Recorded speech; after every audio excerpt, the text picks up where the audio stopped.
एक महत्त्वाची बातमी आहे। साकीनाका इथल्या उघड्या मॅनहोलमध्ये पडून असलम शेख यांचा मृत्यू झाल्या प्रकरणात तयार करण्यात आलेल्या प्राथमिक चौकशी अहवालामध्ये महापालिकेच्या काही अधिकाऱ्यांसंदर्भात जबाबांमध्ये विसंगती आढळून आली आहे, अशी माहिती सूत्रांकडून मिळते। सूत्रांच्या माहितीनुसार संबंधित मॅनहोलवर संरक्षणात्मक जाळी बसवण्याची जबाबदारी नेमकी कुणाची होती या संदर्भात अधिकाऱ्यांनी वेगवेगळी माहिती दिली आहे। त्यामुळे जबाबदारी निश्चित करण्यात चौकशी समितीला अडचणी येत आहेत। या संदर्भात अधिक माहिती देतात आमच्या प्रतिनिधी मनश्री पाठक। मनश्री,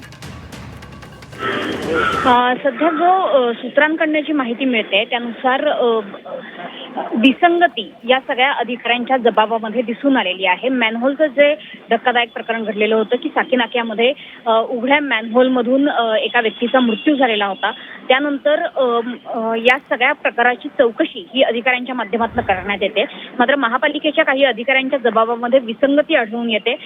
संबंधित अधिकाऱ्यांच्या माहितीनुसार मॅनहोलवर संरक्षणात्मक जाळी बसवण्याची जबाबदारी नेमकी कुणाची होती या बाबतीत मात्र निश्चितता होत नाहीये, कारण अधिकाऱ्यांनी वेगवेगळी माहिती दिली आहे। त्याच्यामुळे जबाबदारी निश्चित करण्यात चौकशी समितीला अडचणी येत आहेत। हे काम करणारा जो कंत्राटदार होता तो देखील सध्या संपर्कात नाहीये, अशी देखील माहिती सूत्रांकडून मिळते। त्याच्यामुळे ही चौकशीच अधिक गुंतागुंतीची झालेली आहे, असं सुद्धा काही अधिकाऱ्यांचं म्हणणं आहे। त्याच्यामुळे या पार्श्वभूमीवर जबाबदारीची साखळी निश्चित करण्यात यावी असं म्हणणं आता अधिकाऱ्यांकडून पुढे येत आहे। धन्यवाद मनश्री दिलेल्या सविस्तर माहितीसाठी।